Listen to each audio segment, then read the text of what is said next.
Sebagian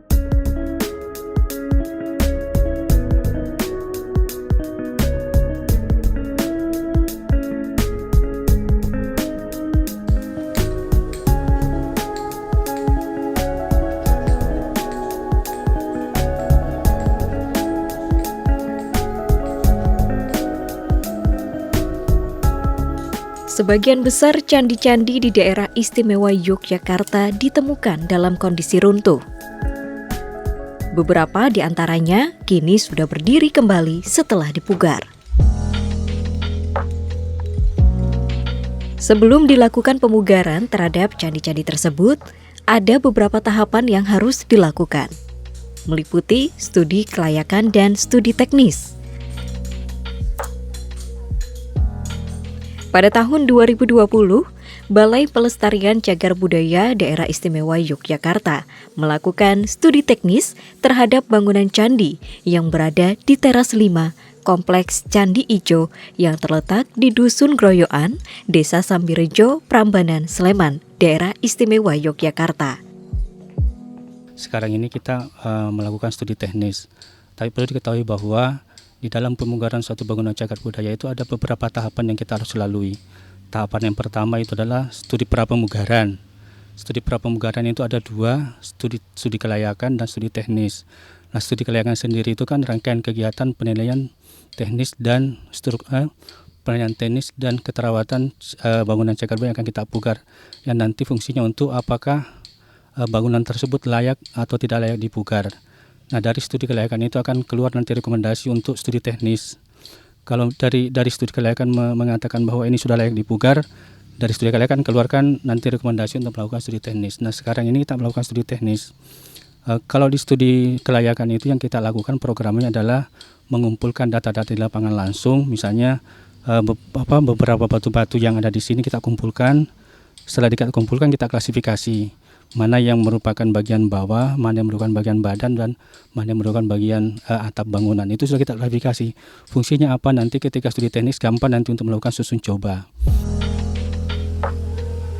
Pemugaran 1 candi dan 2 batur yang berada di teras 5 ini akan dilaksanakan berdasarkan studi kelayakan dan studi teknis.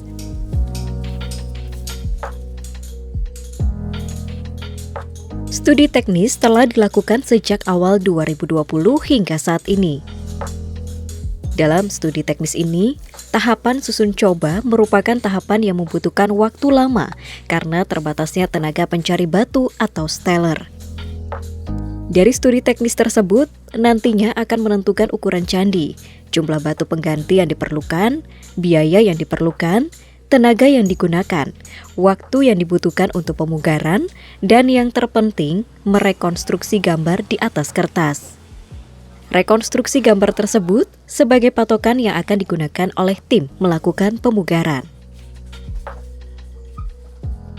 Dari analisis ini akan kita tentukan nanti bagaimana ketinggian candinya, bagaimana lebar candinya, berapa batu penggantinya nanti. Dan yang paling penting itulah akan kita merekonstruksi atas kertas.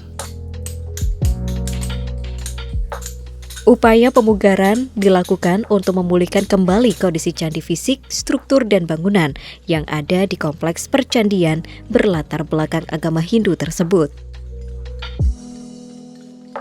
Ya, kalau tujuan pemugaran itu kan mengembalikan bangunan itu ke dalam bentuk aslinya dengan menggunakan bahan-bahan yang ada yang asli gitu loh.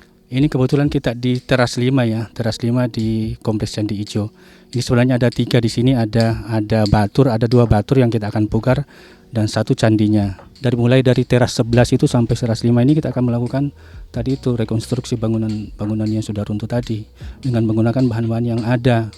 Meskipun demikian tetap kita menggunakan bahan baru untuk melengkapi bahan-bahan yang kira-kira untuk secara teknis itu harus diganti ya. Candi Ijo merupakan kompleks percandian dari abad 9 Masehi yang terdiri atas 17 struktur bangunan serta memiliki 11 teras yang tersusun berundak-undak. Struktur dan bangunannya tersebar di ke-6 terasnya. Bangunan inti dari kompleks Candi Ijo ini berada di teras paling atas, yakni teras 11, yang terdiri dari satu candi induk dengan 3 candi perwara yang terdapat di depan candi induk. Nah, nanti setelah pemugaran kan ada lagi kegiatan lagi namanya penataan lingkungan ya. Harapannya setelah kita nanti pemugaran, penataan lingkungan kita lakukan, ini Candi Ijo menjadi destinasi wisata baru. Selain sebagai upaya untuk melestarikan cagar budaya, kegiatan pemugaran ini juga untuk mengembalikan bangunan candi ke dalam bentuk aslinya, sehingga semakin melengkapi destinasi wisata candi di daerah istimewa Yogyakarta.